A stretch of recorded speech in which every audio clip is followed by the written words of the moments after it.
Hello, I'm Kimberlie Acosta. Welcome to the Native News Update. It's Friday, July 1st. Many of the stories you hear here can be found at IndianCountryNews.com. And here's the news for the day from the Associated Press and other Native news sources. After an official recount of the results of the June 25th Cherokee Nation general election, the tribe's Independent Election Commission has released the final results, naming Bill John Baker of Tahlequah, Oklahoma, the next principal chief. The official results show that Baker edged out Smith with a vote of 7,613 to 7,347, a difference of 266 votes. Baker was named as official winner after the initial vote count by the committee put him 11 votes ahead. By the next morning, after a second canvass of the votes, current Chief Chad Smith was declared the winner by 7 votes. Just prior to this current recount, a ruling was issued by the Cherokee Nation Supreme Court stating that the ballots were found to be preserved intact and not tampered with, and that the official recount could proceed. According to the Cherokee Nation election law, Smith has until July 5th to appeal the validity of the outcome of the election. A runoff election to determine the outcome of the deputy principal chief's race between Chris Soap and John Crittenden will be held on Saturday, July 23rd. June 28th special election in Cass Lake, Minnesota for the Leech Lake Band of Ojibwe's vacant Secretary-Treasurer seat was secured by Donald McFinn by a 6-vote margin of 1,104 to 1,098. Mr. Finn beat out Donnie Headbird, who also ran last year for the seat unsuccessfully.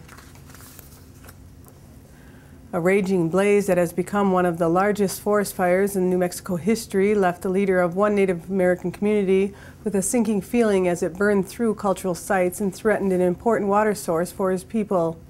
Santa Clara Pueblo Governor Walter Descheno declared an emergency for the Pueblo because of the damage being done by the Las Conchas fire. It has charred nearly 145 square miles, including 6,000 acres within the Pueblo's watershed. The fire started June 26th in the Jemez Mountains, southwest of Los Alamos.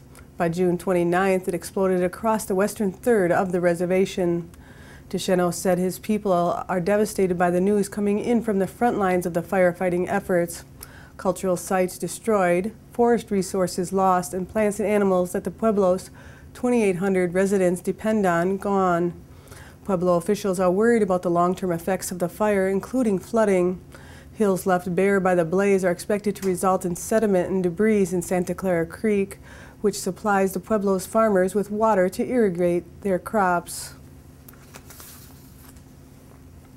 Michigan's ban on using race and gender as a factor in admissions to public colleges and universities was overturned July 1st by a federal appeals court, which said that the voter-approved measure harms minorities and is unconstitutional. The 2-to-1 decision struck down Proposal 2, the 2006 law that had forced the University of Michigan and other state schools to revise their admission policies. The judges ruled that the law violates the Equal Protection Clause of the 14th Amendment. The court in particular objected to the inclusion of the voter-approved ban in the Michigan's Constitution in its 59-page ruling. Farm Service Agency Acting Administrator Bruce Nelson and Senior Advisor for Tribal Affairs Janie Hipp are advising all eligible Native American tribal members of their right to participate in the ongoing FSA County Committee nomination and election process.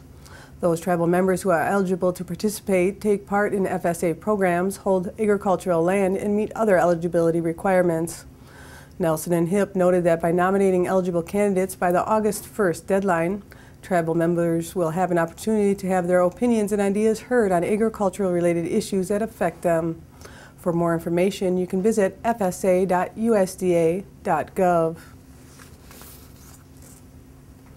The University of Alaska Fairbanks will host Willie Hensley and his daughter Elizabeth Hensley for a free public lecture Thursday, July 7th. The Hensleys will discuss the history of the Alaska Native Claims Settlement Act and offer the perspective of a younger generation. The event will be web-streamed live at AlaskaLivestream.com. William Hensley is an Inupiaq from Kotzebue who is known for his service to Alaska. He served in the State House and the Senate for 10 years and was the director of NANA Regional Corporation, is a former Commerce Commissioner for the state of Alaska, and is retired from Alaska Pipeline Service Company. He is co-founder of the Alaska Federation of Natives, the Northwest Alaska Native Association, and the Alaska Village Electric Cooperative. Elizabeth Hensley is from Anchorage and Kotzebue. She holds an undergraduate degree in Native American Studies and Anthropology from Dartmouth College and a law degree from the University of Arizona Law College. Her legal experience has involved Indigenous government and economic development. She worked as a legislative aide to the State Representative Reggie Jewell and is currently Senior Policy Advisor to the Assistant Secretary of Indian Affairs at the Federal Department of the Interior. For more information, you can visit uaf.edu/RAHI.